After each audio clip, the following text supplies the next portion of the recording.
Welcome to Just Ranked, your favorite music ranking show. Woo! That's right. Real quick, go to justrankedpod.com. That's where all the links live. We have merch, buy a shirt, do some free advertising. I mean, we'd appreciate it. Today, we are discussing 80s new wave, baby. It's one of those things where I say I like new wave. I don't really understand how much I love new wave until you dig into what is new wave. And we'll just scratch the surface of what new wave is supposed to be, because Joe hates genre, but or musical segregation of categories. New wave didn't arrive politely. It slid in sideways, carrying a cheap synthesizer, borrowed some pink punk jacket, and copious amounts of eyeliner. That's what new wave is. It was pop music that read art magazines, rock music that discovered dance floors, and punk music that decided melody wasn't such a bad thing. Right. In this episode, we're going to dive into what the best new wave songs of all time are, stylish history behind them, from glittery guitars to rubbery bass lines and drum machines that sound like crap. Right. I wasn't expecting that. No, not at all. These songs aren't just hits. They're instruction manuals to how to move, dress, and occasionally brood while staring at a rain-streaked window. In the late 70s, hard rock became bloated with long songs, longer solos, excessive flair.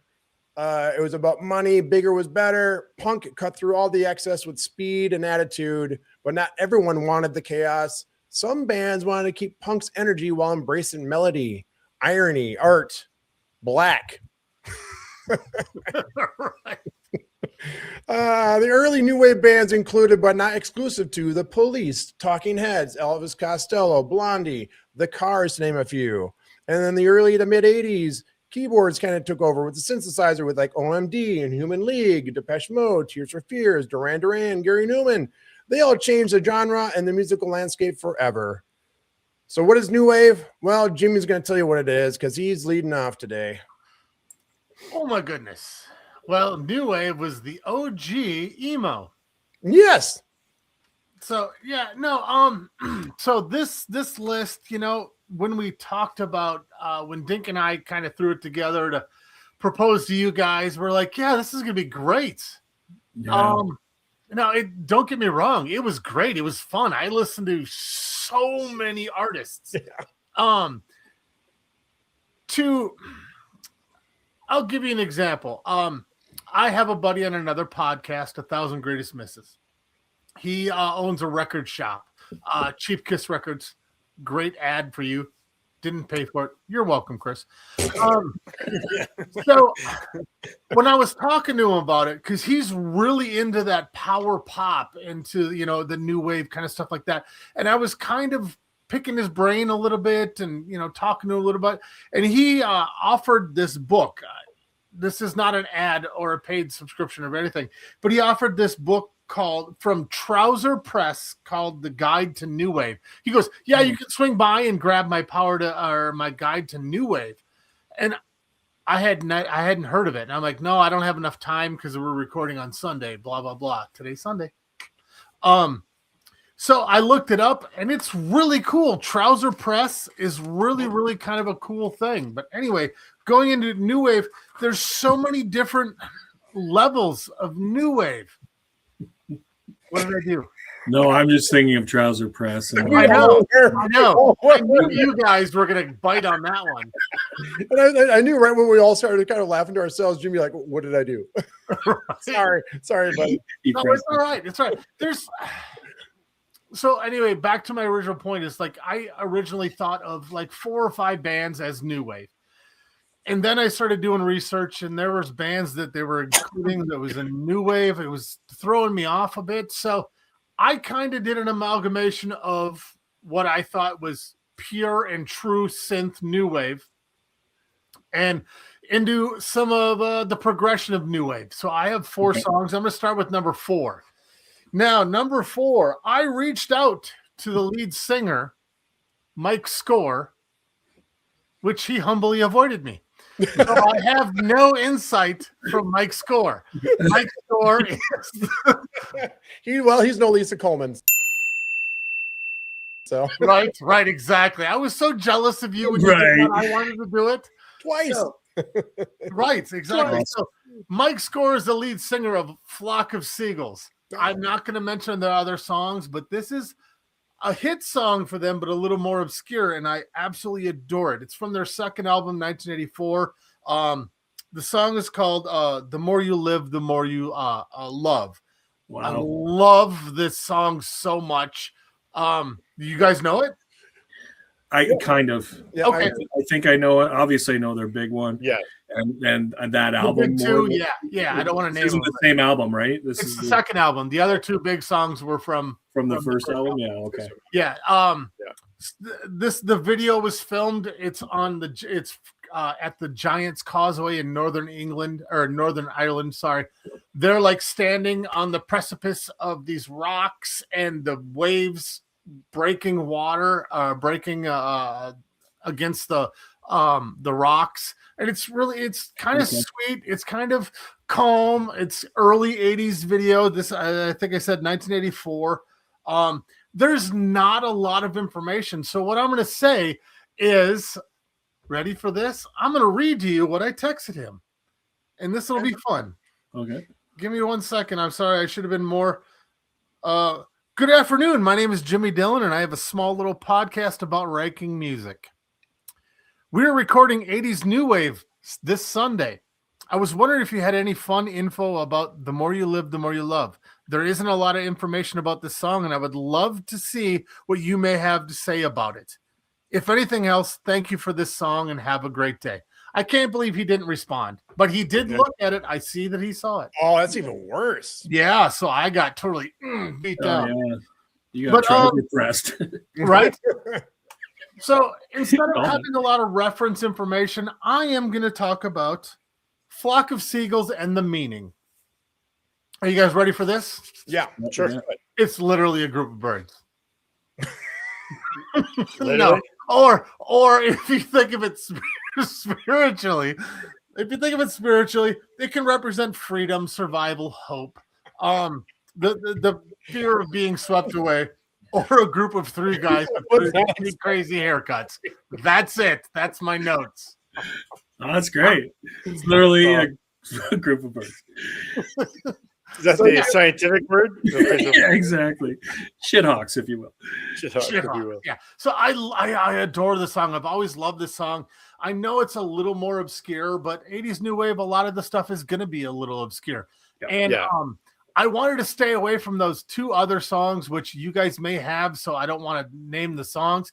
I love those two other songs. I love that first album. I owned that album on vinyl and played it a lot. And I was excited for the next album. And I got that, I think I got it on cassette instead of the vinyl. I think I was moving past vinyl as a kid. And I played it all the time. And this song has always stayed with me. And I really, really adore the song. If you haven't heard it, I would urge you to go back and listen to it. Yeah, I'm going to because I think I do, but I don't know. I would think, I'm pretty sure I know it, but it's not like I know, not the way I know the other two, obviously. Right. Yeah.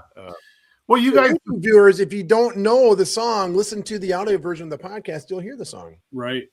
See, I was kind of going to go there too, but I know I've had some people comment to me in text or whatever about, a lot of, songs that we pick are mainstays.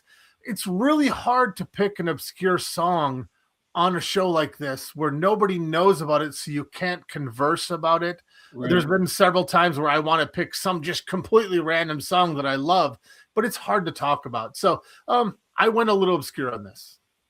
No, I like it's good. It's good. And they are totally new wave to me. Absolutely. The antithesis. Yes. And they all, now when I think of them, I think of the Wedding Singer, right? The guy Yeah. Hey, do you like Flock of Seagulls? And Adam Sandler's like, he's got the same haircut. Well, I can see you do. Right. It's funny. I always think of Friends, and when they do the flashback, Chandler. Chandler having a Flock of Seagulls haircut. Yeah. So, all right. So I'm going to move on to number 3. Now, there might be a little debate on this, and I'm probably going to hear it from my friend Chris, maybe even you guys. You guys know that I love to reference Minnesota as much as possible, Minneapolis in particular. Number 3 is a amazing new wave electronica dance group, Information Society. Oh, wow. Oh, nice. I adore these guys. I own the album. I own the CD. I own the tape. I own the Blu-ray. I own the reel-to-reel, whatever version. I have it. I love these guys. I reached out to Kirk Harland Larson to no avail. Nothing.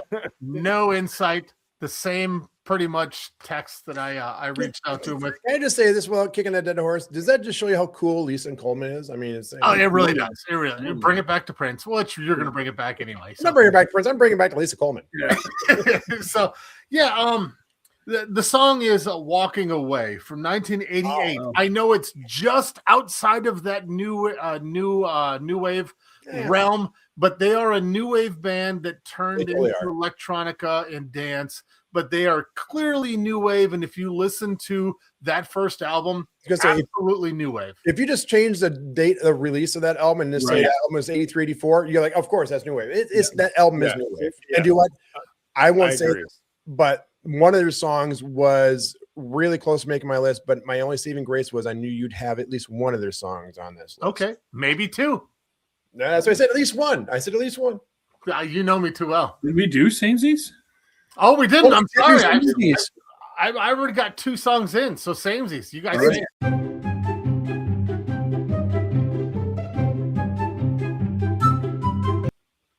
We all wait for I'm it. gonna stick with I'm going to say one. I'm going to be a rebel and say one.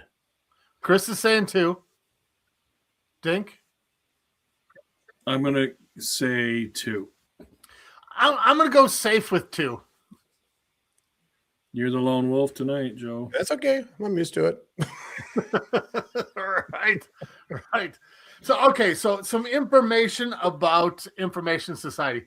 Minneapolis has had such a great production of music for so long. They had the new wave phase. They had their 80's sound, the Minneapolis sound. Prince said it before you did. The Minneapolis sound, Flight Time, and just so many cool things.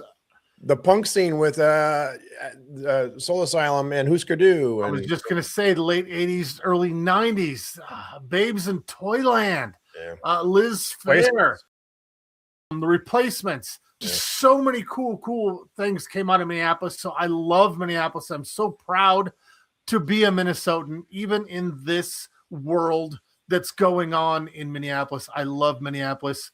I love you so much. elbows up, people. Elbows up. So this is the band was active from 82 to 97 and then reformed later, and they actually have a new album as of 21, I believe. Wow. One of the cool things that I love about the Information Society is a lot of their history. They have an actual star on First Avenue. Yep. It's probably one of the greatest honors you can have as a Minnesota musician. I will never have a gray or a gold star on First Avenue. But that star represents a couple things. One is that you had a sold out show at First Avenue. 2, you were pivotal at being a proud Minnesota act and really raising the bar for Minnesota. So that's how you get a star at First Avenue. The song has a couple samples. William Shatner, It's Useless to Resist Us. Yep. And Scotty from Star Trek, Let's Go See. It's really cool. I really like this. It's unique, but not really unique. To me, it's unique because it's Minneapolis. That's it. That's my spiel. I don't know if I know the song. Walking I'm not sure I away do either. from things that So good. The whole album's so good. I'll send it to you. But I do know the band, and my view of new wave is broader than other people, I think, because when I started doing this too, as well, I think we talked pre-show, there are bands that I consider new wave that other people do not, apparently. Yeah, me too. And then there's bands that people consider new wave that I don't think are, but in some broader sense, and like there's a lot of synth pop that people are saying isn't new wave that I think is. Right. I agree. Well, I when think we were again, you don't have synth pop without new wave, right? You Oh, just- absolutely. 100%. Well, when we were talking about parameters, I I gotta don't know, stop saying that. 100%. several days ago, a week ago, about new wave, and I said I just assume it's 80s synth heavy, dance oriented pop. And that's kind of what I thought when I heard 80s new wave. You forgot the copious amounts of eyeliner and the color black. Right. And weird ocean wave hair. Did we talk about when you picked Information Society before, when they were trying to get the Star Trek, samples approved, and there was no way, there was no law, first of all, and then there was no way at Paramount about how they could approve these one-off sentences from a show, right? And that's what held up the album for almost a year, right? Yeah. I don't think we talked about that. Have you had an Information Society song before? I believe I talked about them a couple times. Yeah, you talked about them for sure. I know that for sure. Yep. I'm a big fan. Yeah. That album, like I said, I cool. remember looking at that album, and that album's so good, man. Great pick. All right. It killed me taking them off my list, so I'm glad you had them. Oh, well, I'm glad you thought about them, because I still listen to that album. I still have that LP, dude. I still have that LP. No. So, all right. So song number 2 is an actual early 80s new wave. There's no debate on this, although someone will find a way. Yeah. And just like the other 2 songs, I reached out to Nick Beggs, the bass player. No response. So I have no insight from the band. Strike 3. But I'm going to keep trying. I'm going to keep trying. I'm jealous of Joe. So this is Kajagoogoo, Too Shy. Oh, Nice. wow. There you go. Yeah. This bass line plays in my head at least twice a day since I've heard the song. That explains so much. Yeah.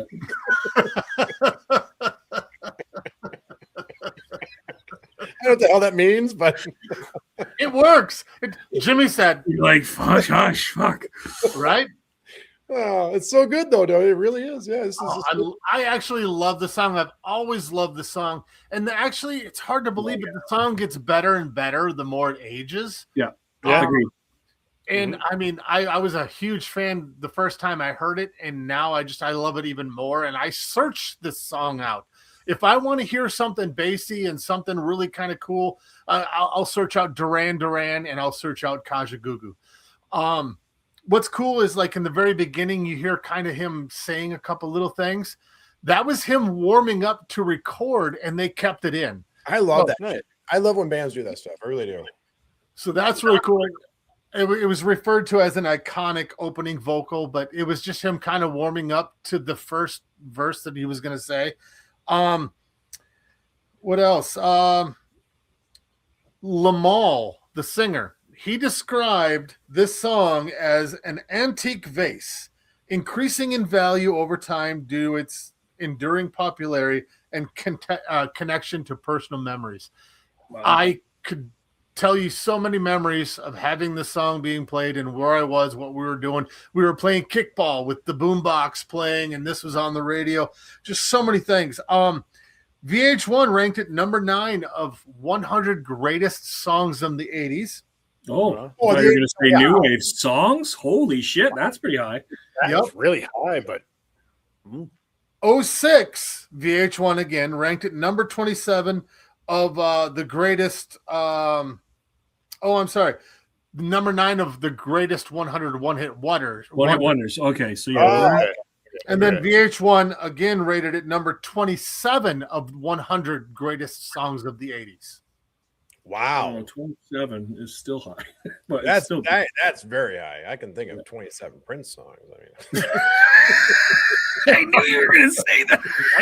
Right? I mean, Extreme was in the 80s. Right. yeah. I'll take the second album, sure. Yeah. Yeah. Right.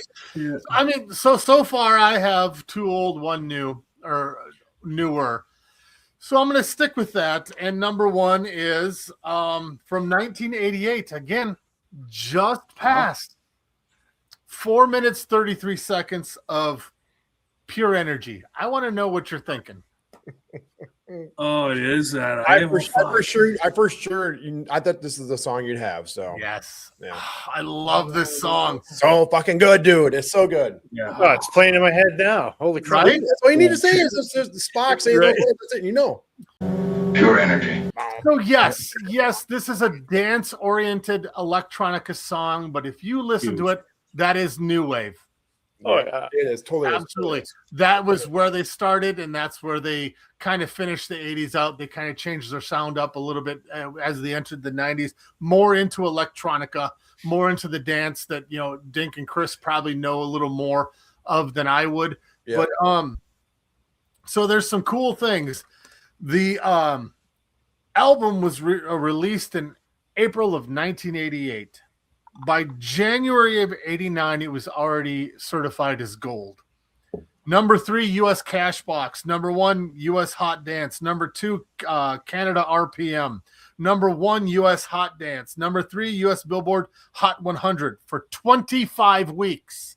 Wow. Number 19, Much Music Canada Countdown. It stayed on there for 9 weeks. Nice. It was huge. Yeah. Yeah. Yep, and again, more Star Trek samples. Spock, Pure Energy. Yep. And then Dr. McCoy. It's worked so far, but we're not out of it yet. Yep. I just adore Information Society, and I will yell at the top of the mountains to tell more people about them. And I appreciate that because growing up was one of the few bands that I loved. I didn't know anybody else that liked this band, like no one. And I got the album because of this song. I did. And I was and back then, yes, we all talk about you bought an album off of one song and you'd hope you like 2 or 3 songs. I was really surprised when I loved the entire album. Yeah. So fucking good. It's not like just 2 songs and The like whole album's great. for one song, a bunch of filler. It's so good, man. Especially for the day. Again, being a pioneer and straight up sampling, right? Yep. Again, not only in the technique of it, but also in the legalities of what you could do, because you know, it took them a long time to get those lines approved through Paramount Pictures. And I like Jimmy, I can't say enough about this album, and it killed me to leave it off this list. But Jimmy, is this the first time in like a genre type show we've had, a topic type show, where you've picked the same band twice? No. It's not. Okay. No, I'm sorry. Yeah, no, I've never done it. Yeah, that's what I'm saying. That's what I thought. Okay, yeah, so okay. Is this the first time? No. I'm slow, and I had to replay the conversation back in my head. No, I have never. I thought, man, so it's interesting. You had 2 songs. It's amazing. Yeah. There's one more piece of information that I really want to say. There was a little scandal involved with this song. I have to read a little bit, and I'm sorry. But in 1989, Pittsburgh, WYDD-FM played a nonstop loop of 25.5 hours of just Pure Energy. The sample. Just the sample? Just the sample. My God. So the stunt. Were they going off the air or something? What's that? Were they in the process of going off the air, or what was I'll the let gag? you know.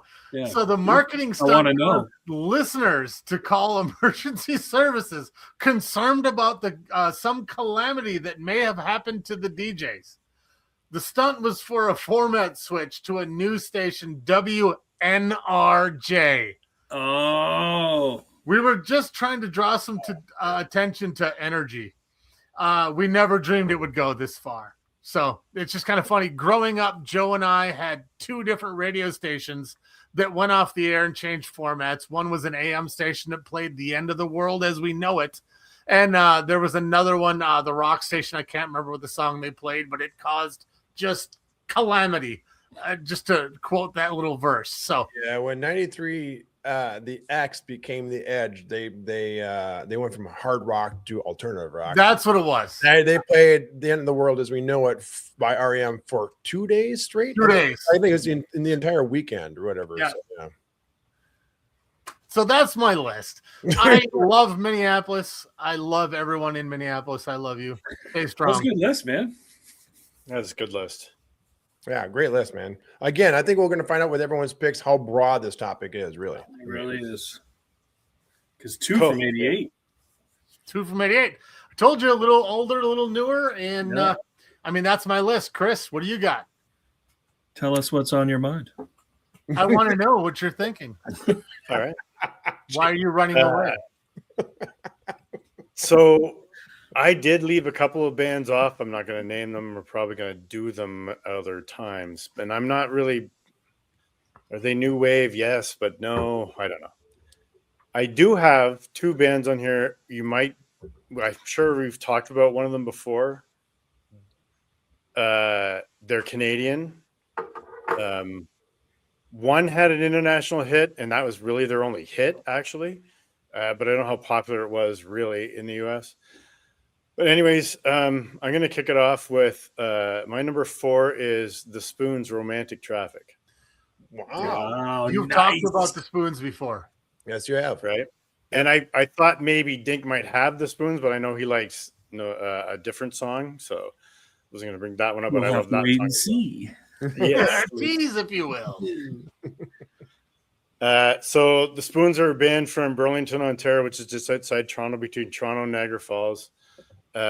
Even says right in their Wikipedia page, a Canadian new wave band formed in Burlington in 1979.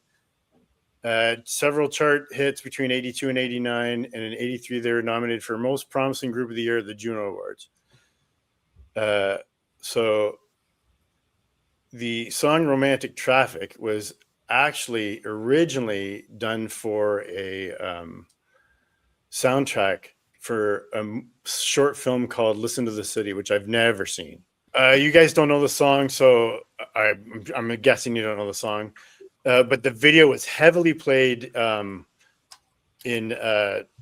Much Music in Ontario all the time. It was they were riding the subway in Toronto, the Bloor Shepherd line, which is a subway I ride all the time now, which is surreal to me that I used to watch this on TV all the time, Right. and now I'm in there every day riding the subway stations. But it didn't chart in the US, and it only charted at 55 in Canada and RPM top singles. And I find that odd because it was a huge song for me. Yeah, I would have thought it would have been higher. Well, So it starts with a bass riff, and if you guys ever listen to the song, the bass riff was originally meant to be played on piano, but Nile Rodgers, who was the producer on the album, love that. suggested that it be switched up to a bass and to give it more oomph. Yeah. So he actually produced two of their albums. Really? No, No idea. Yeah. So that's all I got. That's my number 4. It's "Romantic Traffic" by the Spoons. The Spoons were big in my life back then, and I was a bit of a closet new wave fan. I had friends that were into hard rock and didn't really dig pop or synth or new wave. So I definitely was a little secretive of my fanship of it when I was younger. You're missing out on so much, man. We just disregard. Yeah, yeah. Right. I love the Spoons. Sandy Horn is the bass player. She's awesome. If you guys know this song, it's the song that goes. I'm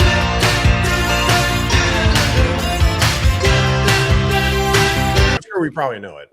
Yeah, you might. It's very new wave. It's very Canadian. It's very awesome. The I'll band, listen to the audio version of this podcast and I'll know which one it is. right. I just sang right over top of it. Well, I'll sync you up. I'll mute you and just put the music there. Right. Well, and the keyboardist Rob, I don't know how to say his last name, Pruce. He actually left the band. I can't remember, late 80s, and joined Honeymoon Suite. Nice. Yeah. I like Honeymoon Suite. Well, with this pick, I do not know the band other than the name because you've mentioned the Spoons once or twice, either in our casual conversations or on the show. But you talk about Nile Rodgers, that hits my heart. Niles and Bernard are just big. I'm big fans of Chic. Chic is Hitmakers, right? If you don't know who Chic is, Yeah. That makes me want to run out and listen to this, which I'm going to. There's at least 3 fucking maybe 4 songs of theirs that I absolutely They could have a list of just them. multiple playlists over my life. Yeah. Okay. Well, I'm looking forward to that. Yeah. Now there is a cutoff for them. Like I have some friends that are younger and they don't know who they are. And they're not that much younger. And they're also from here. So So it shows that for one, it's an age thing, and the Regional. spoons were really big, Canadian across Canada, but really big in Ontario too. Oh, okay. So, Well, I mean, we've talked about that in other shows. It's like, okay, I'm a couple years older than you guys. I'm a year older than Joe. I have a lot of friends that are, like, Brad and Rob and Jansen. Yeah. They're all 4 years younger than me.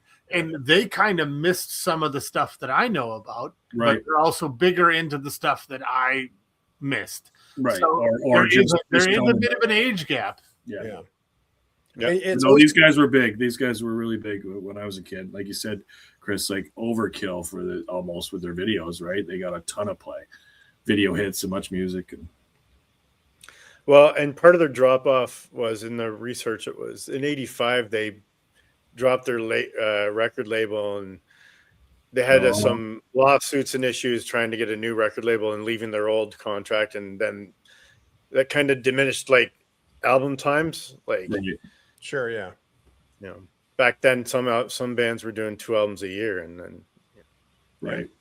if you don't do one for 4 or 5 years because you're having legal That's a battles, long time, man. It's hard. And right at that time, the music's changing. So you come back to your old stuff, and they're like, and one guy leaves to go play, and one band member leaves to go play with another successful Canadian band, right? Right. So, hey, man.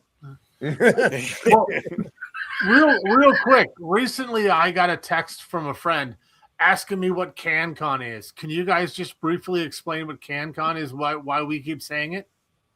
Canadian content. But why? Yeah, so we know Canadian broadcasters were I don't know if they still are. I'm sure they still are, but were required to play a certain amount of CanCon. Yeah. I can't remember if it was like 75% or 65%, or I can't remember what it was. I could look it up, but and then there was an argument of. So I remember there being an issue when. I'm pretty sure it was Bryan Adams recorded his album either in the UK or in the US, and the Canadian government wouldn't allow it as CanCon. Wow, really? He was Canadian, but it wasn't recorded in Canada using Canadian, right? But I think they've loosened the rules up on that. So the HIP would record in New Orleans and stuff like that, and it wasn't an issue for CanCon stuff. When you begin, especially I don't know what the current regulations are, but. Especially when bands become bigger, they generally want to go to like historical, very famous recording studios. Back then, they did, because that was a big thing to record the record plant or at a castle and fucking the middle of nowhere, or something. Transylvania, right? Yeah. Or working like even in this case, they're working with Nile Rodgers. What if he said, "I want you to go like somewhere," because he's internationally known, right? Right. Producer. What if he wanted them to go to the States or any of the UK or something? But yeah. So we grew up with DJs would always comment on it sometimes. So it's kind of in our pop culture lingo, Dink and I. Yeah. So we always say CanCon is, but really it's Canadian. It just stands for Canadian content. Yeah. Like the way like I said, I've made jokes about it before. My wife doesn't like a lot of it, and because it's force fed, right? It's like you're listening to this, and we're a big enough country, but we don't have the people you guys have. So our if we don't have as many people, we don't have as many music acts. So it's a much more limited. Right. So it's repetitive, right? Videos and the radio songs. And it's like, oh yeah, have you heard this song? I've heard this song a million times. Last week, if you lived in a small town and you had a radio that just did a vast area, they would do a ton of the same shit all the time. Same shit, right? Same thing here. Yeah. Right. So, but then we would be limited again they would have to. I can't remember what it was, but how much Canadian. So real quick, so currently the CRTC presently that's what it is. Yeah. requires 55% of all programming aired annually by broadcast television stations to be CanCon, and at least 50% programming aired daily from 6 p.m. to midnight to be Canadian content. Right.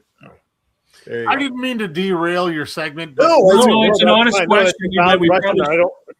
It's I don't the mind perfect talking time about for you guys to explain this to the American viewers and listeners. Because we all know how crappy our educational system Yeah, is. well, we probably should have explained it even on our Canadian 80s episode, but whatever. Well, and I get the argument. The argument is like they would also give grants and stuff to artists to record and want them to, and it would make jobs for people in the recording industry in Canada, right? So you get it to a point. Yeah, and we're trying to protect our own. We have it in the CFL. Absolutely. You got to have a certain amount of Canadian players on your CFL team, right? Like, so it's logical. I mean, it completely makes sense when I first knew about it. I completely makes sense. 55, and I don't know if it's always been 55. That seems like I would have went with. You said 65, Chris? I think it or was 70. I didn't know, but I would have went higher. Much further. I just saw the words that said currently right now. 55. And maybe it's always been 55, but still 55 is a lot, right? Like half the time you're playing music, you better like it's every other song almost. Like, let's see, that's Schitt's Creek. It's Shoresy, it's Letterkenny. What else is going on? Right. That's it. It's a little solo. That's it. All right, so carry on with your list. I hijacked you, and I apologize. I'm going to continue with some more Canadian content, if you will. He's making and this the last show. The way this band was big in Toronto and Southern Ontario. This song is one of the ones where I mildly liked it when I was younger, but the way Dink said it was pushed in my face, kind of, but not in a bad way. Like any retro night I went to when we were in clubs, right, in the 90s and stuff, this song would be played. And because it was Toronto and CanCon, it'd be played on the Edge 102 or CFNY. On their retro nights all the time, CanCon. It's Echo Beach by Martha and the Muffins. Nice. I don't know if you guys know that song or Martha and the Muffins. No, or either one. It was on all my right, so longer quickly, I'll just do a little bit about the band. I don't want to talk about it too much, but Martha and the Muffins is a Canadian rock new wave band, active from '77 to the present still. In major international hit single Echo Beach. They all met at the Ontario College of Art in Toronto, formed a band together. There is you will not be surprised, a heavy saxophone solo in the middle of this song. What? No, in the 80s? Saxophone, and I absolutely love it. That's awesome. But it was written by a band member, Mark Gagne, and he wrote it when he was working his 9-to-5 job. And like we all have had or done, working 9-to-5 job that's boring, and you start thinking about better times, vacation, weekends, whatever. Sure. And he was thinking about a time at the beach, and it was actually Sunnyside Beach on Lake Ontario in Toronto, where you could sit at the beach and not even realize there's a city behind you. You just see the water right in front of you. Yep. And he was doing that while he had the job of looking for imperfections in wallpaper printing. He worked in a factory and would like just watch the wallpaper come off the line and look for imperfections and try and get the defects out. And so while he's doing that, he actually wrote this song in his head while he was, and then continued it after work and stuff, according to what I've read anyways. Yeah. That's cool. Actually cool. And there wasn't actually an Echo Beach. It was actually Sunnyside Beach, like I said. And the cover of the album was a picture of the map of the waterfront in Toronto, the beaches area, which is where Christy's dance school used to be and where she teaches a lot of her dance lessons now. So we've got a connection to that area. Yeah. Very cool. And Yeah. it was so popular that I got some information here on this. So I can't remember, it doesn't say when, but I knew it was there. I forgot it was called at 909 Lakeshore, which is the old Ontario Place, Dink. Yep. Which is under construction now, so it's not really open. But on the backside, they have a beach area with a stage for 5,000 people capacity for doing live shows, and they named it Echo Beach after the song Echo Beach. That's even cooler. No, I didn't know. And I think it was originally opened in 2000. Yeah, originally opened in 2011. So that's cool. how big that song is in this city and this part of the That's world. awesome. Right? Yeah. The song was huge. And I love the name Martha and the Muffins. Right. I mean, it's pretty cool. And it's been shortened. I've seen it on albums, compilation albums, where it's shortened to Eminem. What? Oh yeah, I haven't Yeah. seen that. Yeah. The album, and this I don't know if it actually was CanCon because the band actually traveled to England to record the album. So, like I was saying before, I don't know if at the time if it really would have qualified. But it is a totally a new wave song, like fuck. But that's how it got international play. It got released. It got released in the UK, and it was a big hit on BBC One and played the dance clubs in London. So it got to be a big international in the UK. Nice. Yeah, it's a great song. I'll put on my list of things to do. You know, it to me just fucking screams 80s new wave. Really, I don't know. Oh yeah. I don't know the song, but going back to my list, how my proud Minnesotan, I love when you guys talk about your CanCon. Yeah, me too. I get to learn a lot of cool stuff from that, so it's exciting. Yep, and like I said, like a lot of people didn't really like that they pushed it on us, but look at how much I bring up Canadian music because of probably that, right? And you know what I mean? Like, if you didn't have that law, then it'd probably get swallowed up by other things that are much bigger. Right. Yeah, you wouldn't know it. Like you would have missed so much good music. And you look at that age gap, like I talk about, and sure they know different stuff. Yeah. But and people that missed it, they don't know it. They fucking like it. I'm like, it's still playing on the radio. Just the radio. Yeah. Just doing this podcast has made me realize, like with you guys, made me realize how much of my like music growing up was Canadian content that I didn't even realize it at the time. Because to me, as a kid growing up in a small town, it was just probably big everywhere. Right. I didn't realize like bands like Platinum Blonde and Honeymoon Suite and these that weren't big everywhere. I thought they were just as big in Minneapolis as they were here. They were. I knew all of those. Yeah, but they weren't as massive there as they were here. Like correct. You know what I mean? Like yep. And they probably only, because you guys are border, they didn't break. A lot of them didn't break any further into the States, right? Right. Like, yeah.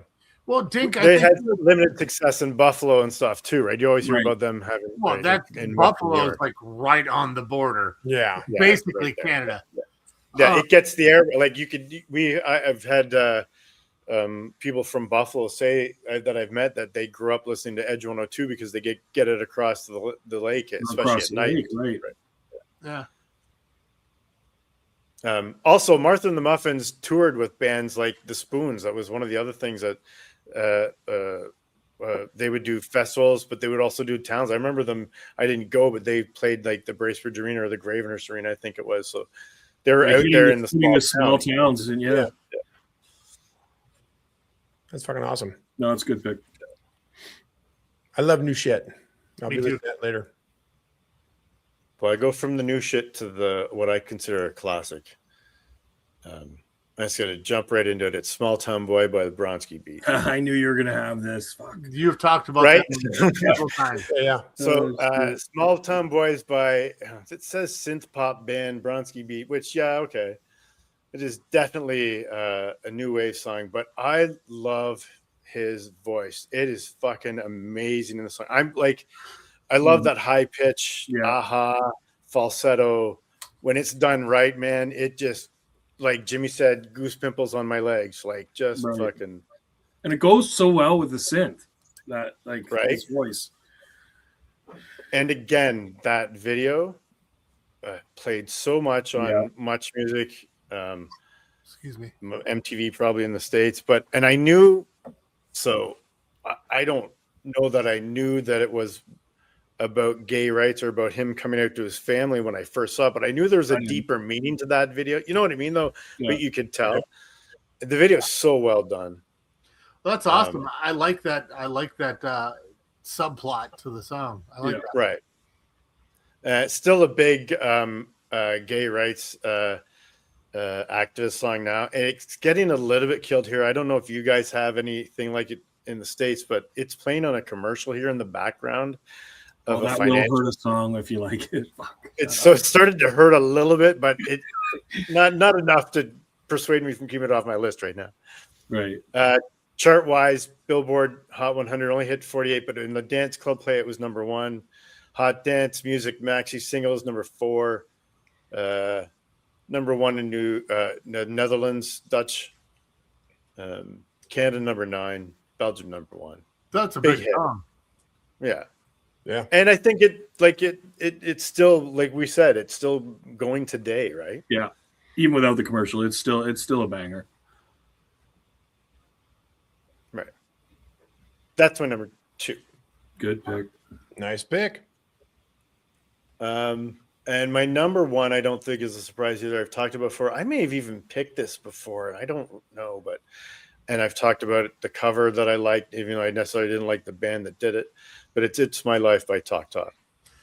Oh yeah, we've talked about this. Yeah. Yes, we have talked about this, and I forgot that this would have been an obvious one that you would have on your list too. Yeah, And- Mark Hollis, right?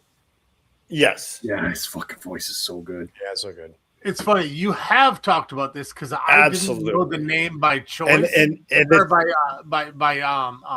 song name, but I've gone back and listened to it. And you mentioned the No Doubt cover. Yeah. I've listened to both, and I absolutely know this song. Yeah.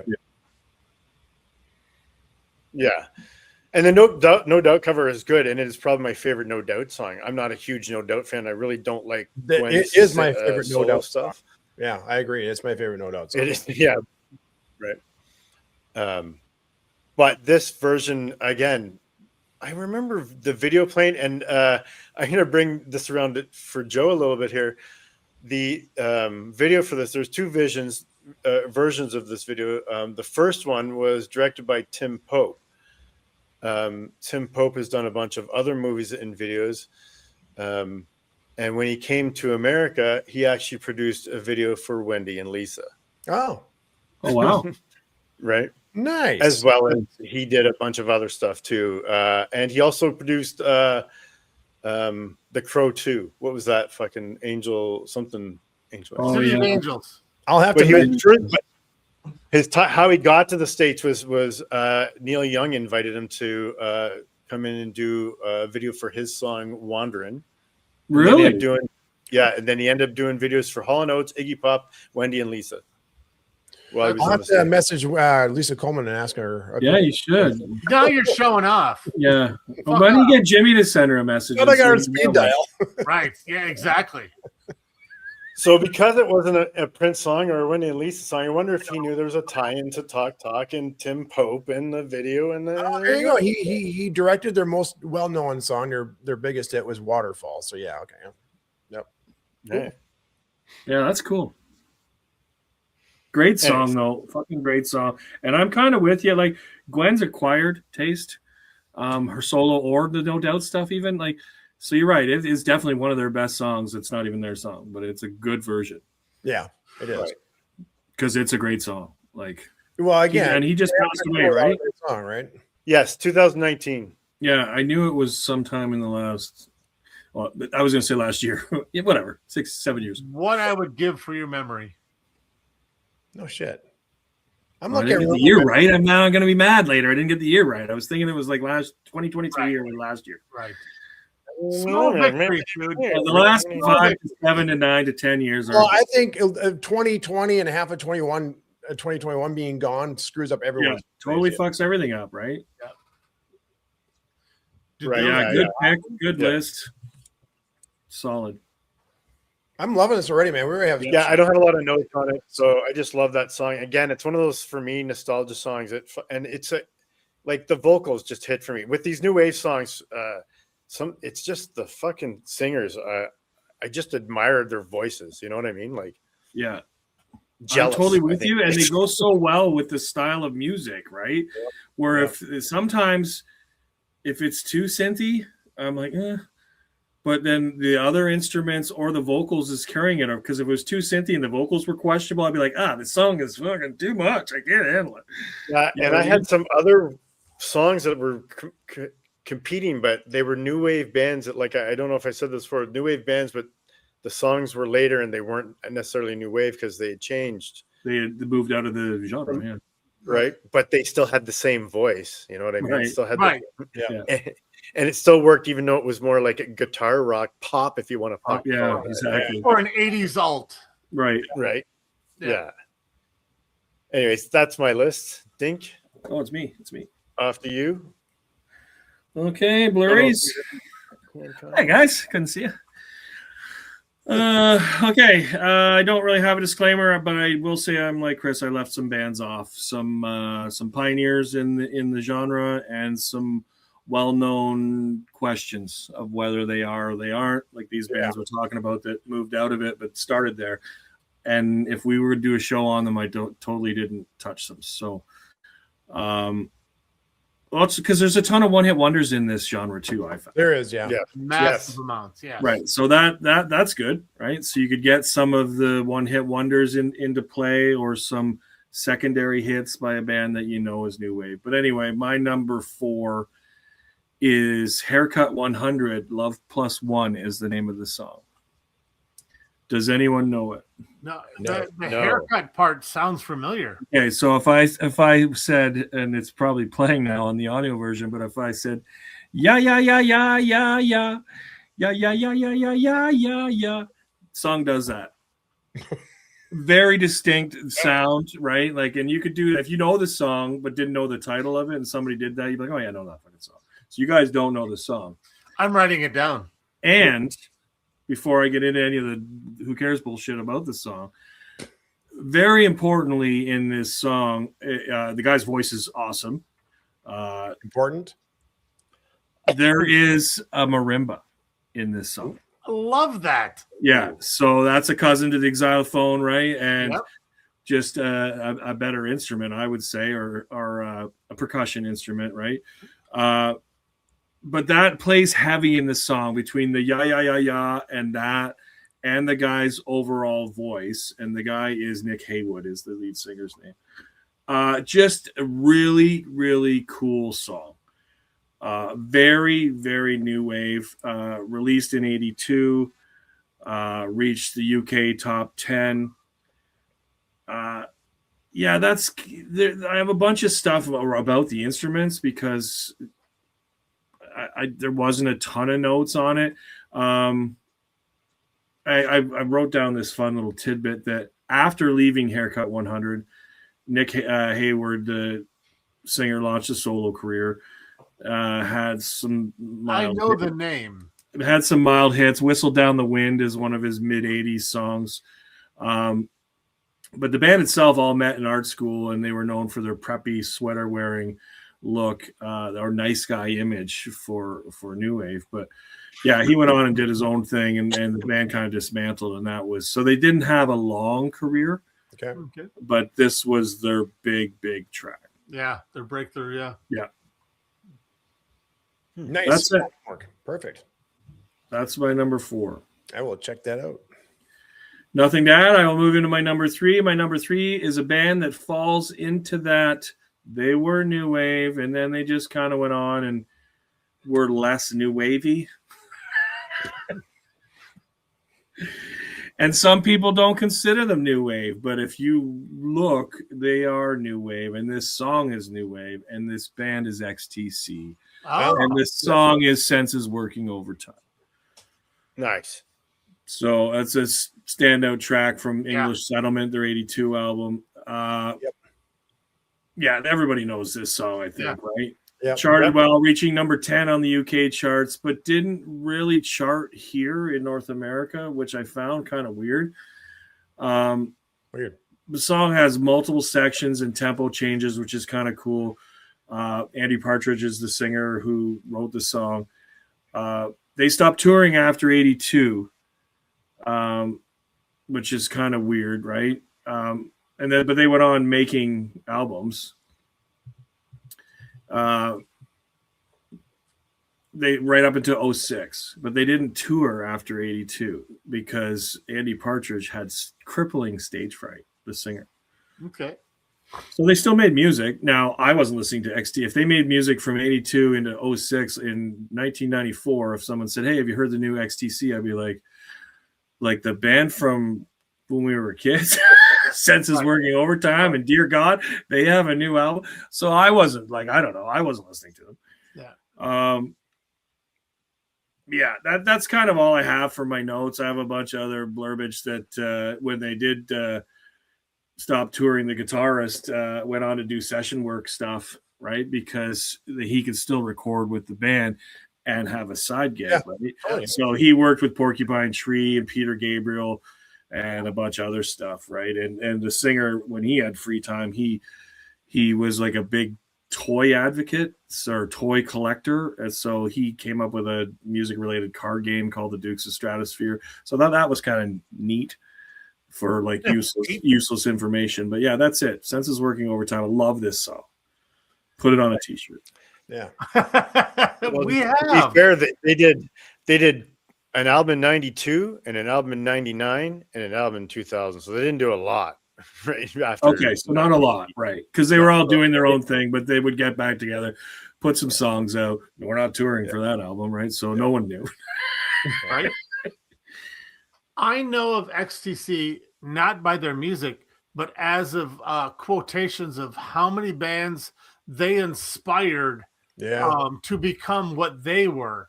And Right. so I know them through of their grandeur, if you will, you know. So the song that I had, the band that I had that I thought was new wave, but the song wasn't, was "Dear God" by XTC. I fucking love that song, Love and that I song forgot about the Sarah McLachlan cover for Good. covers. I know it would have been version. fucking I didn't know it was a cover. definitely- Yeah. But yeah, I love this band. I love Making Plans for Nigel. Making Plans for Nigel. Like I love this song. Oh Yeah. Yeah. Again, cool voice, right? Like Absolutely. Good voice from what I remember. Yeah. So that helps. Well, and Dear God, kind of That's not to nice. get off topic or derail, but Dear God kind of was like when I started to like question my own, ideas. Yeah. Yeah. Right. Anyways. All right. Sorry to disturb you, but I will move on. Did you get my little quote there? Mhm. I will move on to number 2. Speaking of voices, this one is also kind of distinct. Went on to have a pretty long solo career when this project split. But this is Situation by Yazoo, or Yaz in North America. I don't know this one. Yeah. So the name change happened for a legal issue. They were Yazoo. The band's name is Yazoo in the UK, and then over here there already was a Yazoo. So it was old Bush X all over again, right? You guys probably don't even know that, do you? We had Bush X CDs when 16 Stone and Razorblade Suitcase. My CDs, Yeah, we talked about that before. Yeah. from Columbia House were Bush X, because Canada had a Bush band. So Really? yeah, Yeah. Oh. weird. Well, we'll Those have are to probably shave that. collector's items now. Anyway, back to Yaz or Yazoo. I love Situation. Heavy synth.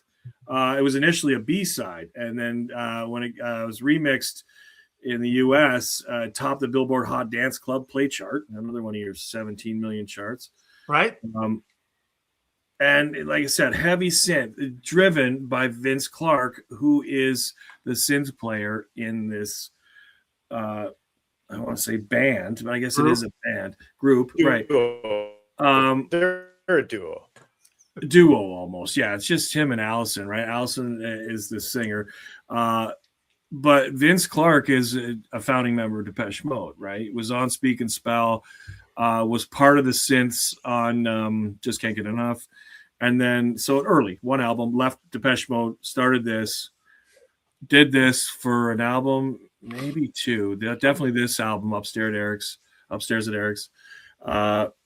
And then he's been a member of Erasure ever since. He's a founding member of Erasure. So he is a new wave plastered all over his face, right? So He had a Flock of Seagulls haircut as well. right, Nice. right. And eyeliner. There you go. Right.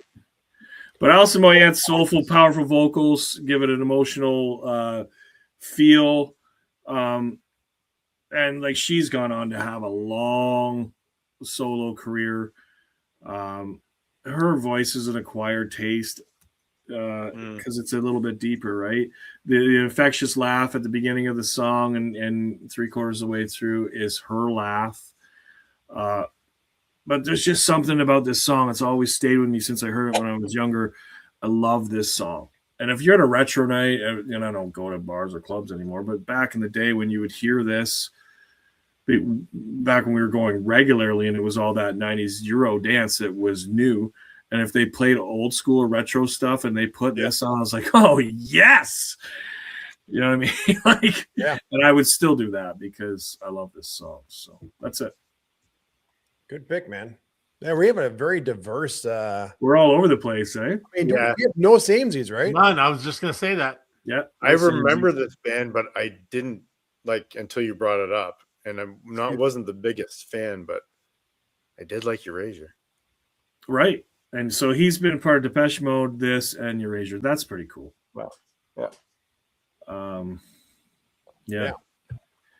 So we didn't have a samey, and I picked 2 because I thought this was going to be a samey, but I should have known that you would pick a different one. So this is a samey band. This is Spoons. There you go. Yeah. And this is Nova Heart. Yeah. I love this song. This is my favorite new wave song. It is Canadian, like Chris said, about everything about fucking Spoons is all in my notes with Burlington, Gordon Depp, the singer, Sandy Horn, the bass player, blah, blah, blah, blah. Came a hit in Canada, reaching the top 40, but did not break for you guys. Kind of has a mysterious sci-fi kind of feel. This song is just so new wave and so awesome. I love it. Yeah, love this song. So it was an easy pick for I was like, oh, that song's on my list. Where does it land? I'm like, oh, it just keeps, there it goes, right to the top. No one could knock it off. I didn't have my own little bracket like Jimmy did back on an episode. Right? You I could wanna have bring that you back. could have for this category easily. Yeah, there's been a couple topics where I want to bring the bracket back. Bring the bracket back, right? But, I'm gonna start doing the bracket again. but yeah, there was no TTC like Toronto Subway video. In fact, I don't even remember the video. It's probably new wavy. Like, Was it even released as a single? Was it released as a single? it was released because I don't think I put it in my notes whether it was released, but it became a top 40 hit here. But that doesn't necessarily mean it was released. Well, it's not Because they probably force fed it to you. How do you like this? Oh, we're gonna put on the charts. It's not funny. We've talked about that in other shows about how a song wasn't necessarily released, but became a chart topper. Right. Yeah. That's always awesome, eh? Or a B-side. Yeah, Like, oh, yeah. They weren't even, the band's probably like, oh, I wasn't expecting that shit. Well, and think about this. I think there's more songs that we remember that we think are classics that didn't hit the top 40, much less all the songs that were probably in the top 10 over the years that you just completely forgot about because they're one-hit wonders or just an obscure song by a famous artist artist at the time, So. Yeah. Well, also with that being said, Joe, me being the metal guy, there wasn't a lot of radio airplay for my kind of music. No. But amongst the metalheads, they all knew that song or this song, whatnot. And they may have charted. They may have done the Kiss Zeppelin 40 to 60 spectrum, Right. But was a hit within the genre, not necessarily above the mainstream. A good song is a good song. Yeah. Yeah. Totally. But that's it. That's the closest we have to a samey after 12 songs. We have the same group. That's good. Yeah. I'll pass it off to Joe. You're gonna have to get at least 2 songs that we had, so I was right. Well, I'll tell you what. I'll just cut the suspension right now. So There's no samesies. no Prince. No samesies. What? No samesies. No samesies. I will no say Tech that Zero. you guys will probably find out. Well, of course, this Joe is true. Mine's probably the more commercial of the 4 lists. I love it. Because normally you are not the commercial guy. Right. It's about time. Way to conform. I like this. So it took me what show is this? 57, 58? 57. I do have my dink disclosure. I am not going to be talking about bands we've had shows on. Okay. If we're going to do that, Right. it would have been 4 Police songs. Right. I personally have.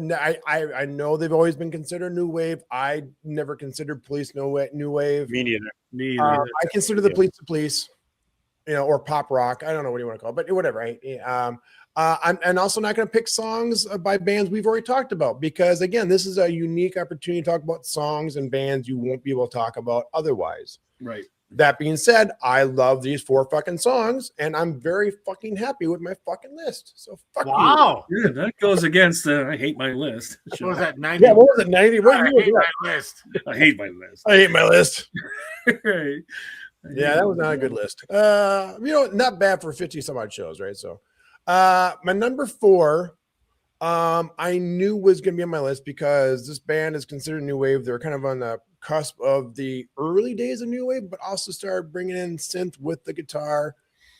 They're probably, I'm going to guess right here, looking at this, probably the most successful of the 4 bands I have on here. Okay. In the United States. Okay. My number 1 by far and away is more successful in Europe and Asia. But my number 4 is it's from 1979 by the Cars. Oh, And this is It's All I Can Do. oh wow. Oh, nice. 79 is good for an 80s show. Well, I'll do it. It's new wave and it's 79, and it was right in this. I'm doing it anyhow because this fucking song is still carries to this day. So I'm breaking the rules. Joe doesn't. Yeah, and John Bonham. I totally didn't even think of it. I totally forgot when you said, and then No, I'm like, oh yeah, it's I 80s. was like, no, I knew either Dink or Jimmy would say, "Hey, this is an 80s film." Like, I don't care. I'm keeping this one to 79, baby. This one's from If- 76. If Bonham is Canadian content, Right. 50% of the band was from Canada. Well, it Go needs back to be and listen 55. and watch our Canadian show. And All right, Joe, continue with your 1960s new wave list. Come on. Yeah, 1979. Released December 31st, 1979. I'm kidding. I don't have the exact date here. Released 1979. Again, but this cool thing is, it was a rare song. It was written by Rick Ocasek, but sang by Benjamin Orr. Normally, they wrote and sang their own songs, right? But they figured out that Ocasek had, I think, a more rough voice, Yeah. where Orr had the more smooth pop voice, right? So the interesting thing is, I knew it was Orr singing. Everyone knows it's Orr singing. On every other source, it says Orr is singing, but on the Car's own YouTube for the video for this song, which is just music, there's no actual video for it. It's lists Ocasek as the lead vocalist for the song, which is incorrect. It is Wow. Benjamin Orr. Interesting enough, just to prove my point, I tried finding a live version of the song on YouTube. You can find every other song they've performed live on YouTube, not this song. I mean, Really? full concerts. Nope, all their hits except for this song. Really? Anyhow, so yeah, Benjamin Orr singing this song. Again, the song has a slick production that it makes sense for Orr to sing the song, and Ocasek just because. What's the name of the song? Did I miss it? It's All I Can Do. Yeah, you missed it. Oh, okay. I'm sorry. It's the second single off the album, Candio. Good album. For me, it's really the verse that makes this song. It's just I love the music of this not really the chorus. It's all the music of the. I love the keyboard sounding almost like guitar harmonics with the little. It's so good. The verse makes this entire song. It hit number 41 on the Billboard Hot 100, number 17 in Canada.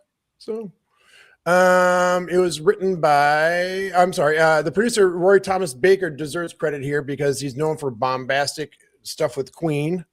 But he decided the band needed a little bit more fireworks and needed a little more, a little more flair to the song.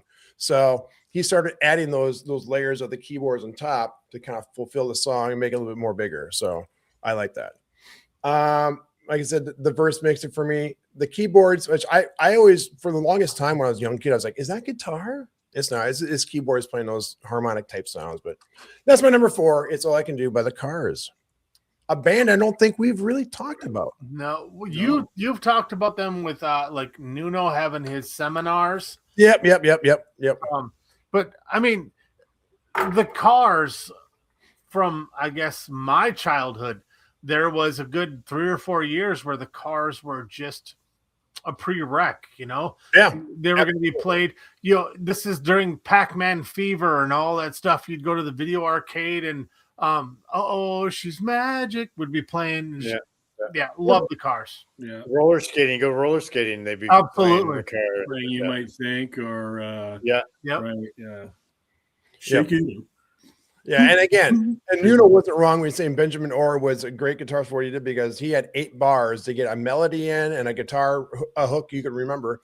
I would venture to guess most people could sing, Benjamin Orr's solos in their head because they're so melodic. Yeah. Yeah. The real question is like, who's going to drive him home though? Tonight. Obviously, it's Benjamin Orr. Right. The paint guy? Christensen, she's driving. You might think. My number 3 we've talked about. In fact, I think he was an honorable mention for you in one of our shows. I don't know. I get my memory. But my number 3 is from 1984. It's from I think somebody who's been lost to time, but he had like 10 freaking hits. He was just pumping out hits for like 3-4 years in a row there, and he just kind of disappeared. He just reappeared on Jimmy Kimmel, I think about a month ago. And everyone's like, oh, did you see he was on Jimmy Kimmel? I'm, of course, talking about Howard Jones. Oh, and Dink knew. The song is What Is Love? I love this. Oh, he's got so many good ones, like you said. Just so many good ones, but this one I always kept, again, just like the Cars, it's all I can do. It's the verse it does for me, just the musicality of the verse, how it sounds. It's so, I want to say almost cinematic, just in its scope of its sound for being a pop song, right? Right. Yep.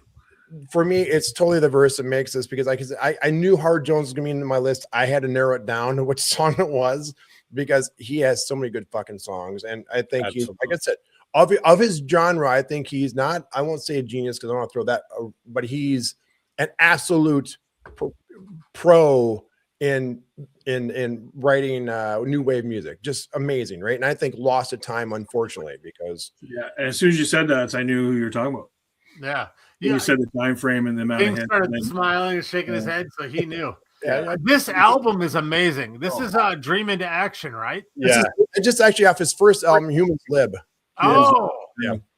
Okay. Oh, is it the other one? I'm sorry. Yeah, they're both great. Though. But that's the second album. So yeah, I know, same thing though, because he had so many hits on both of them. So right. I remember my sister having this album and fucking hearing it all the time.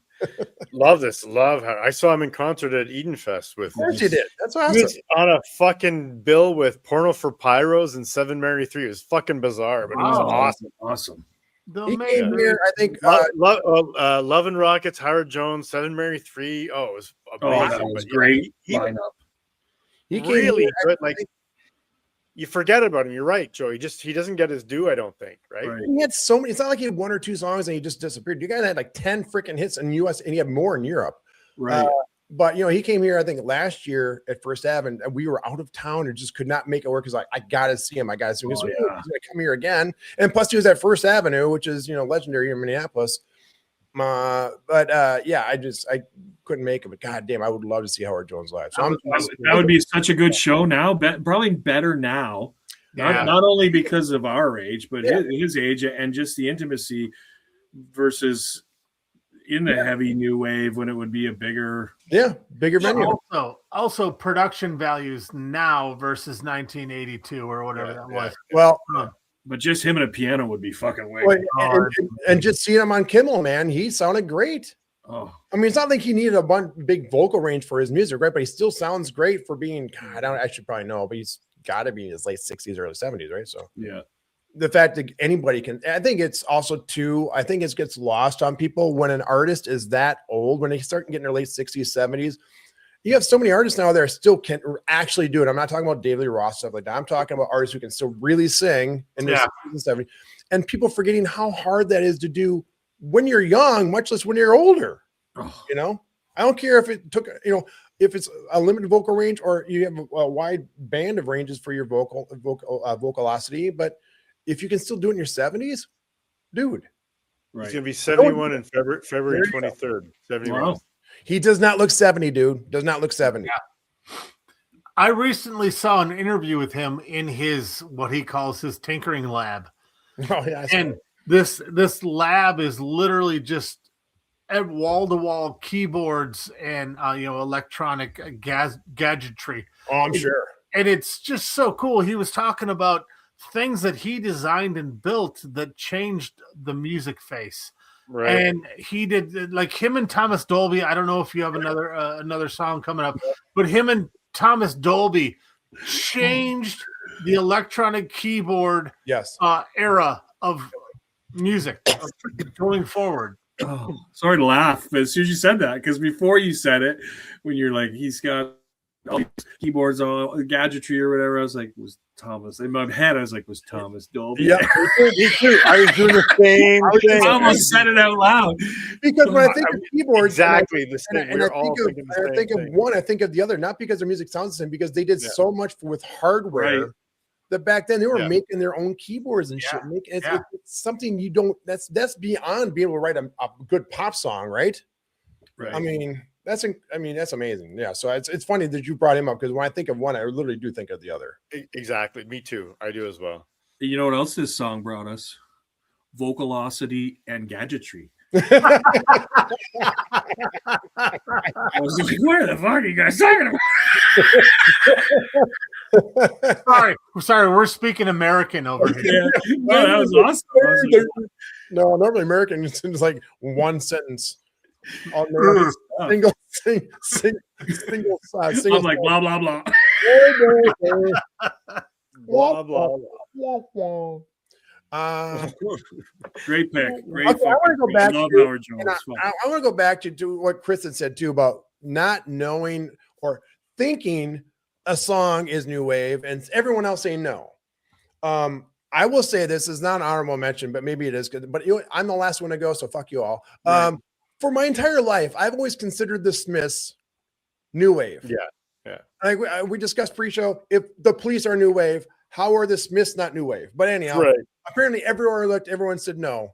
I was like, oh, well, okay. There throws out my number 4, because my number 4 was How Soon Is It Now? And I love that song. Great song. Love that song too. I will listen to that song over and over again. I love that song. And so I had it in my list, and all of a sudden it dawned on me, like, I can't find anywhere that says the Smiths are fucking new wave. This is bugging me. So I played by the rules. I removed it, and I put in a 1979 song. I dumped it too. Exact same reasons. I was like, oh, I guess it's not. And it was in my notes, and I was like, I'll just wipe it out. Good, one less to think about. Yeah, but I love it too, so I'm with you. So Jimmy was talking about 1988. I have this. My number 2 is from 1987. And you hear the song again. You could release the song in 1983, but yes, this song is new wave. This song, of course, is from the band formerly known as Joy Division. This is New Order's True Faith. Nice. I love this song. Yeah, I love New Order. Well, what are we doing here? What's I don't know. He's getting out papers. Is he suing me for something? What's it say? Dude, I love this song, man. I love it too, It's a man. great song. Ever since my girlfriend of the back of the day introduced me to New Order, I was like, well, I get this band, man. I got them right away. The song was co-written and produced by the band and producer Stephen Hague. It was one of 2 songs written for the new material for the band's first singles compilation, which was Substance 1987. The other song being the song 1963. The band's U.S. management decided that True Faith was the best of the 2 songs, and decided True Faith was going to be the single and 1963 would be the B-side. Bassist Peter Hook said about writing the song, it wasn't really a happy time for us, for the band. Let's just say it was a bit of a battle for us to get into the studio at all, apart from in the sense of wanting to write the song. So the band was out of a bad time. Again, they're putting together this compilation album. They were forced to, by the record company, come up with 2 songs for this compilation album. And they did. And who knows, maybe the song doesn't come together because they didn't have that strife. And let's be honest, the band, even when they were Joy Division, always kind of had internal strife, right? So Right. they're one of those bands that just always had it and probably thrived on it musically and creatively. So, well, I mean, that's the thing. We've talked about that with many different topics about how different bands just had strife and whatnot, and they just made great music. Yeah. And do they make that music without that strife? Right. I mean, it's a question if you know this collection of musicians, let's just say, because it is two bands that I'm about to speak of. Yeah. If you know Joy Division, for me, they're okay. Yeah. This is a terrible thing to say, but this is definitely a band that got better because of a death. If that makes any I would sense. agree, because I don't listen to Joy Division even to this day. And Ian Curtis was a unique individual, and like his vocals aren't terrible. Clearly had demons, but there's something about New Order, man. Yeah, I'm telling you, it's that I don't think Joy Division would have ever reached the heights. I don't think New Order has reached its due for heights that it should have. And I was kind of spoiled because Substance in 1987, which was this compilation album, was my first experience with them. I was like, oh, what is this? It's perfect. It's For me at the time, I thought the whole album was brand new, and I know this is like a greatest hits, even though they're not really hits. Yeah, me too. Yeah, same. And I think this album was absolutely huge in the U.S. for the time, right? So, as a case in many New Order songs, that the words "True Faith" do not actually appear in the song. Nope.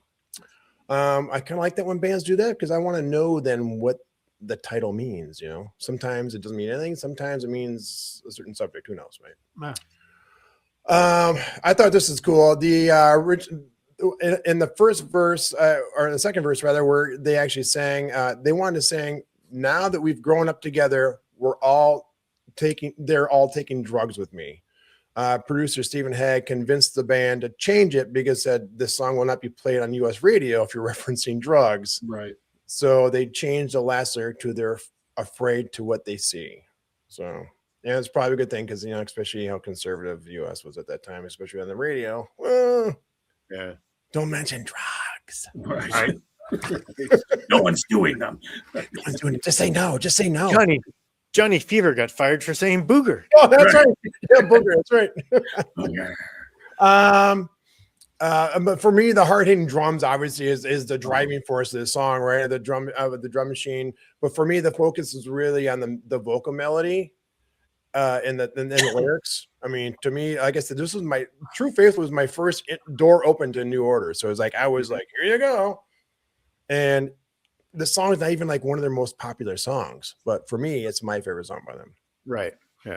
I did not know this.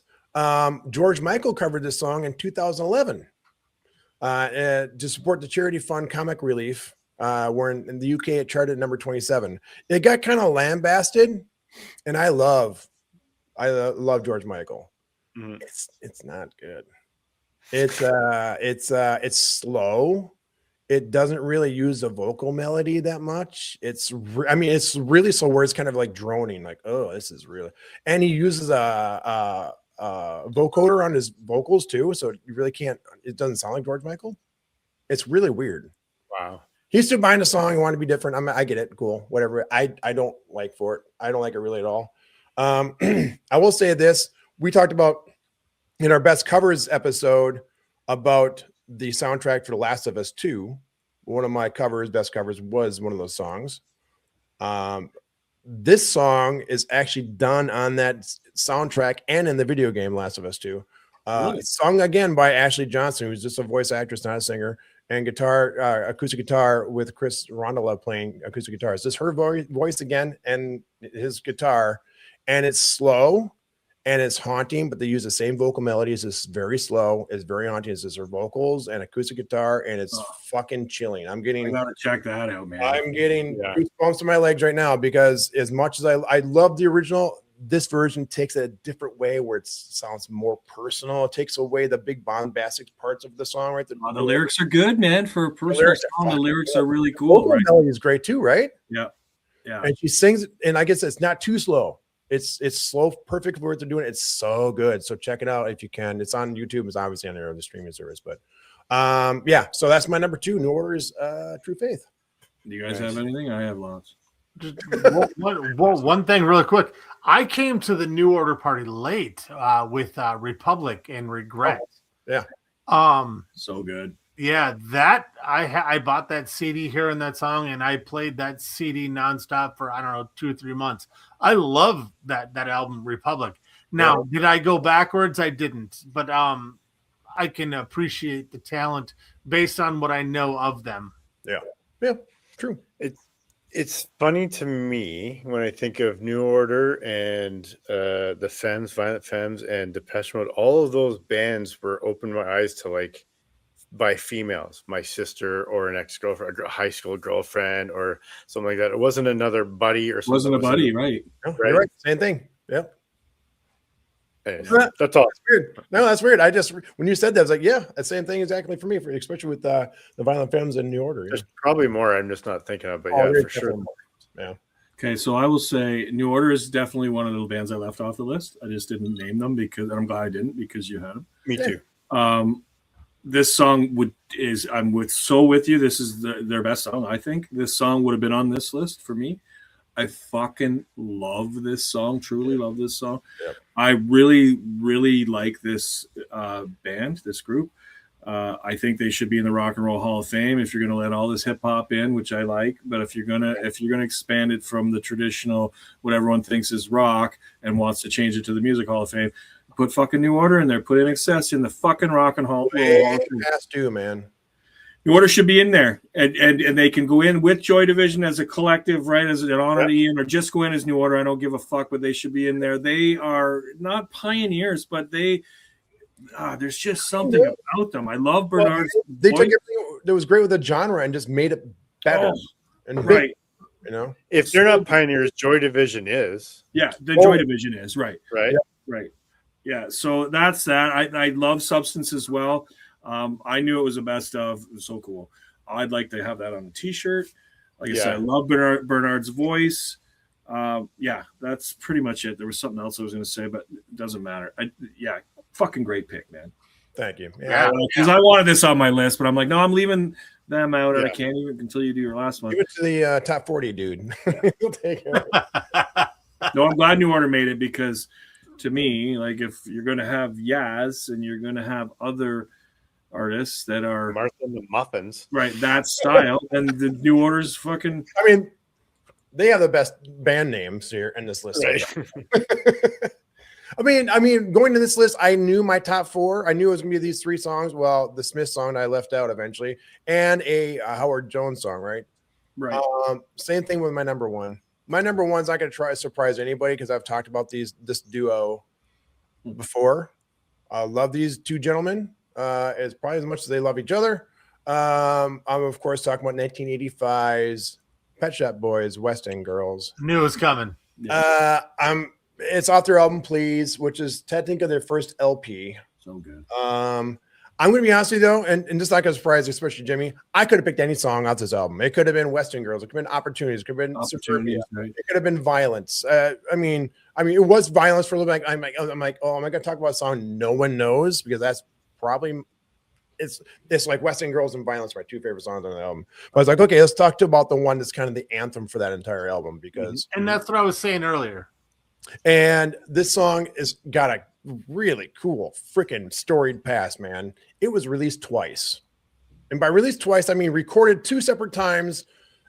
One's just a separate single in 1983, in a completely different mix, a completely different producer. You can they put it on streaming a couple years ago. You can actually listen to it on Spotify and Apple Music.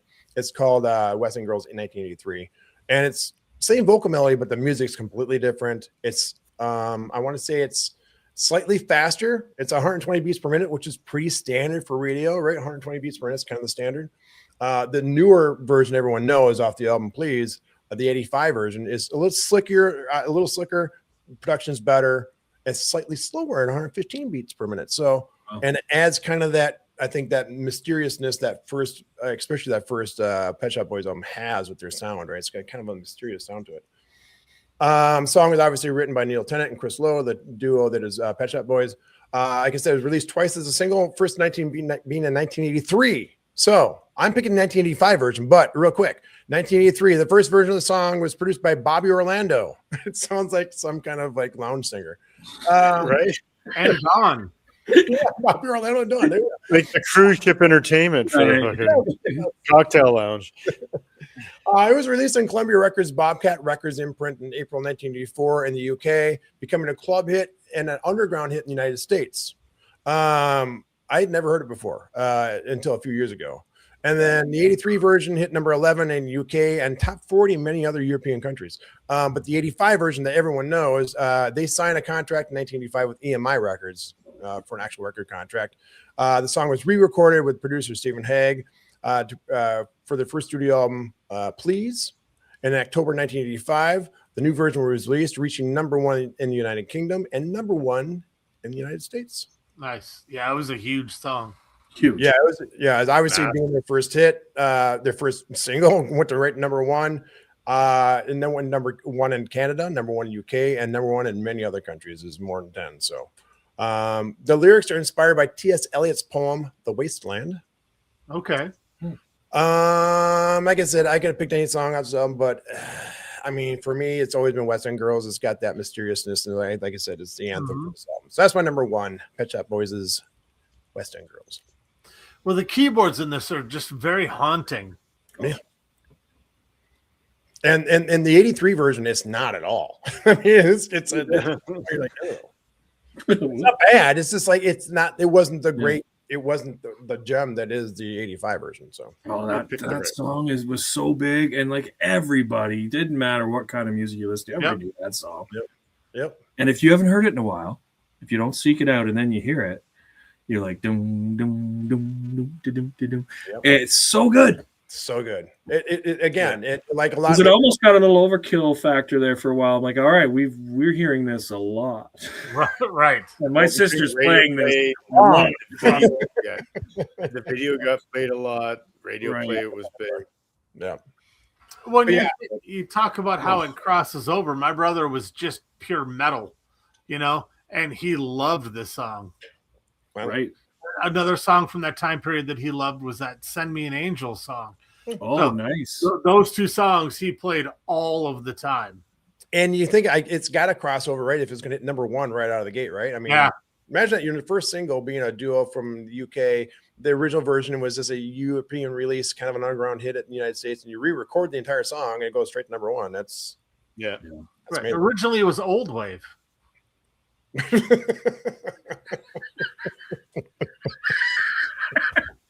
It was title. Jimmy with the dad joke. Right. I think that's a sign. It fucking worked. It worked. Well, it was good. I'm not saying it was bad. I didn't say it was bad. It was just, probably time we end this episode. But I think this episode encompasses exactly what we found out. It's a wide-ranging groups and artists, right, that make up this new wave category. And who knew that 1980 started in 1979? So, right. Sounds like gadgetry. Right. But I think, if you want to know more what we've done, look at our YouTube channel. There's get more episodes. There's 57 or 56 other episodes. Check out the audio version because, like I said, the audio versions have all the songs on them. That's great because then you got you hear the song. So if you never heard the song before, you at least get a little snippet of the song. Great, wonderful. Or you think I don't know this song, you hear the song. Oh, I do know the song. I go check it back out again. But my name is Joe. His name is Dink. His name is Chris. His name is Jimmy. But we love ya. But go fuck yourself. Do it. Please. Use your opportunity. And Creepy Dink makes an appearance. Just Ranked is researched and produced by the Just Ranked crew. Edited and mixed by Joe Burkle. Socials and marketing by DJR Media Services. Theme music by Blue Joker. If you're enjoying the show, please set your podcast app to download new episodes and help spread the word by leaving a review and tell everyone you know to listen. Oh, yeah, right. Well, I tell you what. Why don't you go fuck yourself?